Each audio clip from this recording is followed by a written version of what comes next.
Good morning, children.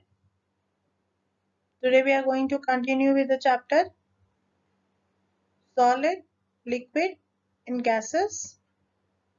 We will continue this chapter as a second part of the chapter.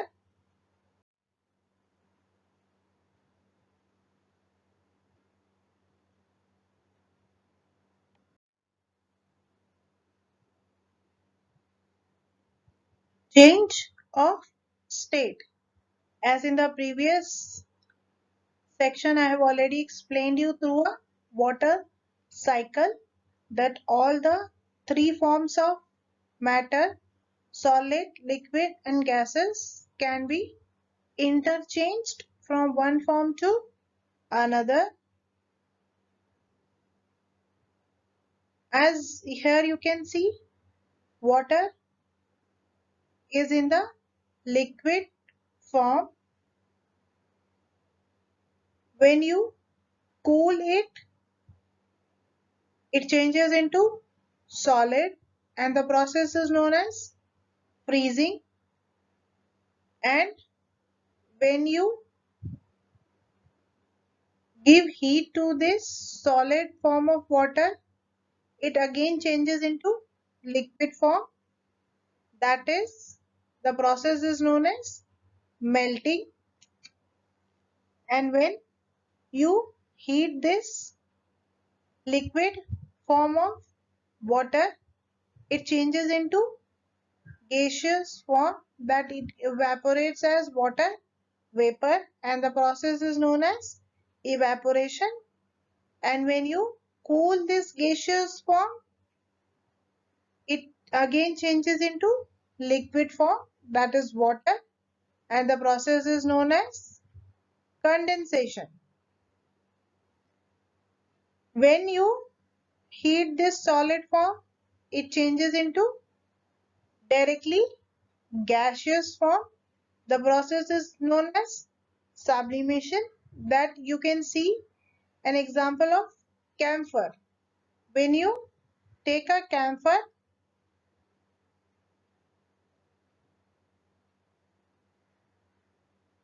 and you keep it in the room temperature, it will change into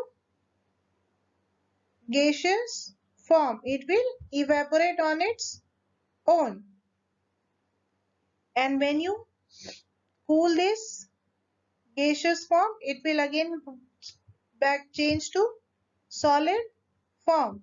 That is known as deposition. But here, for now, we will study only these four topics, that is evaporation, condensation, freezing, and melting for you.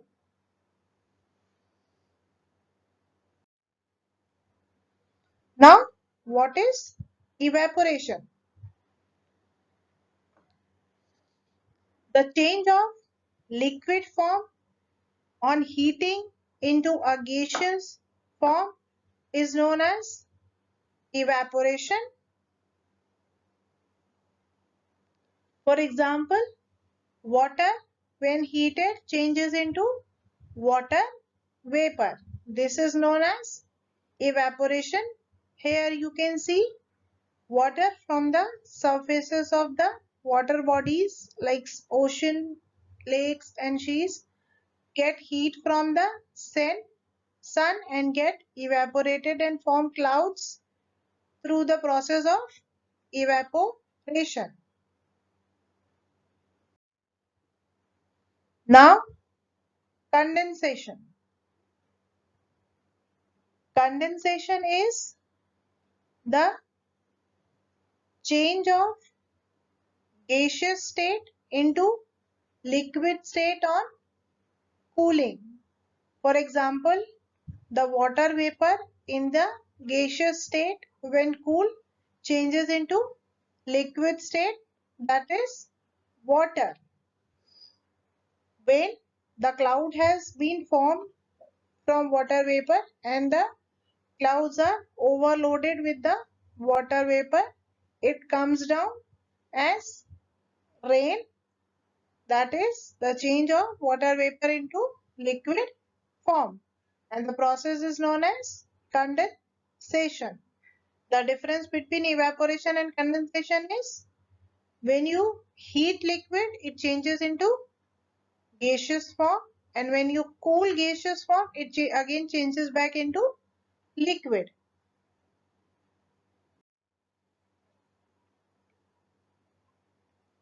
Now, melting. Melting is the change of liquid state, solid state into liquid state on heating. For example, when you heat ice or when you take out ice cubes from the freezer and keep it at room temperature, it means you are changing the solid form into liquid form. That is change of ice into water. This is known as the process is known as melting. That is change of solid state into liquid state. Now freezing.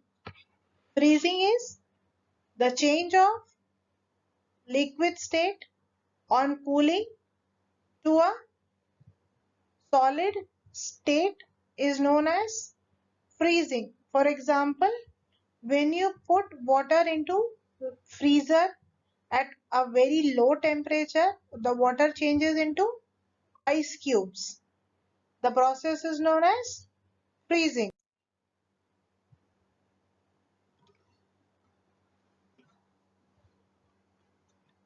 Now, here we will study. Now we have seen the interchange of the three forms of matter. Now we will discuss here the mixing of the different forms of matter into one another. Solids in water. Solids can be mixed in water because as we have studied in the particle arrangement of liquids that the molecules are having spaces in between, and then they can, when we put solids into the liquids, it will take up the spaces present between the molecules and get dissolved in it. For example, when you dissolve sugar in water, it will dissolve quickly and make the water sweeter, but it will not increase the volume of the water. Though you are dissolving different thing into water, but then also the volume remains the same. Why this is so? Because the solids will take up the spaces present between the molecules of water, so it will only make the water sweeter and does not increase the volume of the water.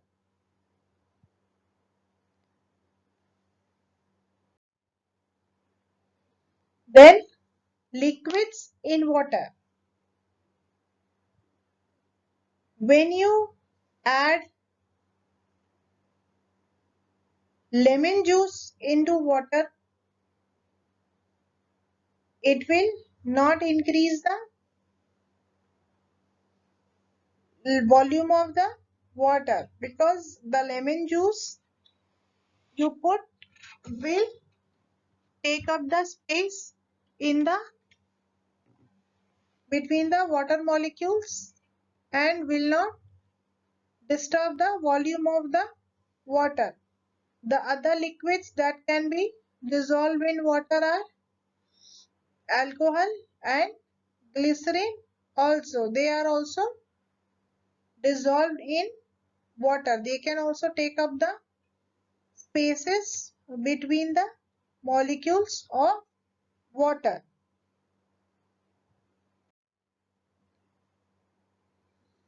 Now, gases in water. A very common example of gases in water is dissolved air in water. For example, dissolved oxygen in water is very essential for all the living organisms living in seas and oceans. Fishes, all the plants, aquatic plants, they take in dissolved oxygen from the water and they survive in water. The other examples of gases in water is aerated drinks.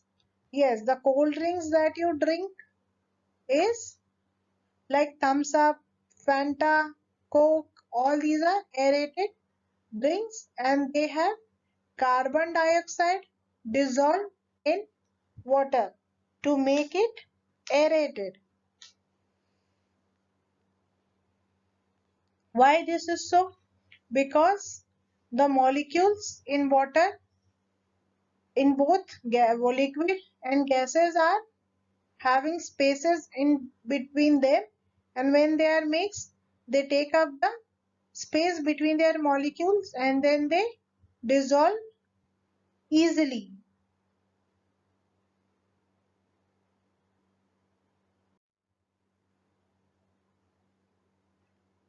Now the other property of matter is expansion and contraction. Contraction, as the name suggests, the size will decrease or contract. Expansion, the size will expand or increase. This can happen in all the three states of matters, even solids, liquid and gases, they all contracts also and expands also. Contraction happens when we cool the matter and expansion happens when we provide external heat to the matter.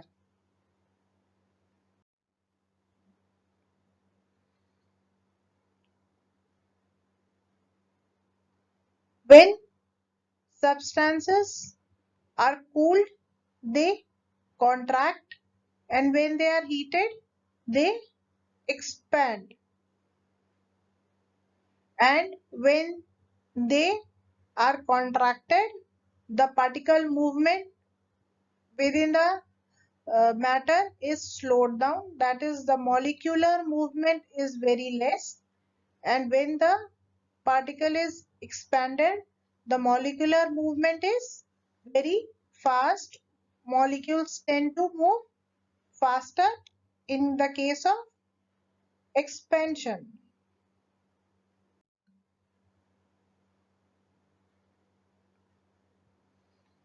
In expansion the substance increase in size. When they heat it up, number of particles and the size of the particles remain same, but they tend to increase the space between them. That makes the particles increase in size, whereas in contraction again the number of particles and their size remains the same, but the molecular space present between them is lessened. That's why the size of the particle shrinks.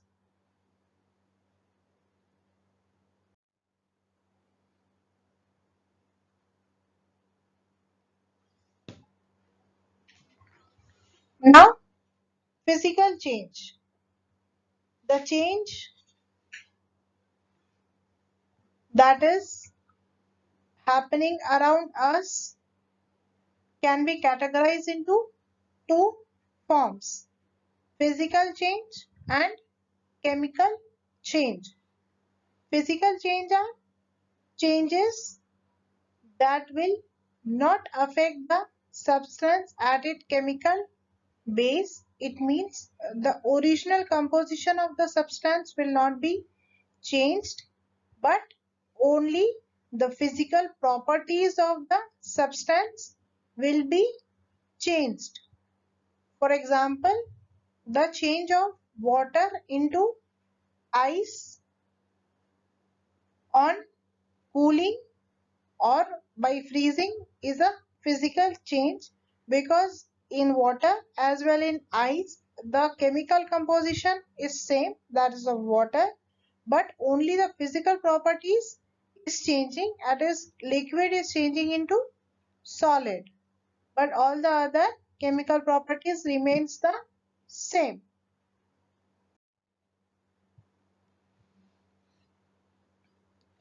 Now the chemical change. Chemical change is at the chemical level. It means the particle is changing totally. For example, when you are burning wood, the wood is converted into ashes. That means totally a new substance is formed after the chemical change, and that cannot be converted back again into the same previous form. That is known as chemical change. So you can say that physical change can be converted back to its original form, but in chemical change, once the change is done, you can't get back the original substance back. Examples of physical and chemical change. Physical change is boiling of water. You can again cool down the water vapor and again get the water back. Glowing of bulb, switch on, when you switch on, the bulb will light up. When you switch it off, the bulb will be closed. And again, if you want to get the light, switch on the bulb. Melting of ice cream. When you keep the ice cream at room temperature, it will melt. Again, if you want to get the ice cream in the solid form, put it in the refrigerator. Again, you will get the ice cream in the solid form. Heating or beating of metal. You want to change the shape of metal, you heat it and beat it and get the shape.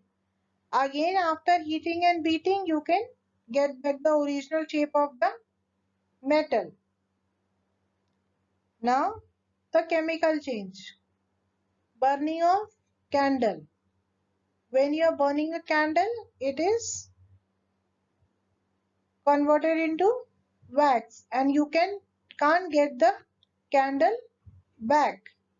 Rusting of metal, iron metal. Once the metal is rusted, again you can't get back the original iron. Burning of coal and explosion of firecracker. In all these cases, once the change is done, you can't get back the original product. So after studying the physical and chemical changes, here we can make out the difference between the physical and chemical change. Physical change, chemical composition is not changing. In chemical change, chemical composition is changing. Physical change can be reversible. Chemical change is irreversible. No new products are formed. In chemical change, new products are formed that is totally different from the original products. Only the changes appear to be in the size and shape of the substance. In this change always involve absorption or release of energy. In physical change, there is no effect on chemical bonds or the molecules of the substances. Here, as we know, totally new substances formed. It means all the bonds are formed new in case of chemical change.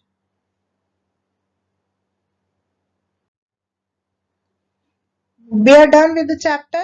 Thank you so much, children.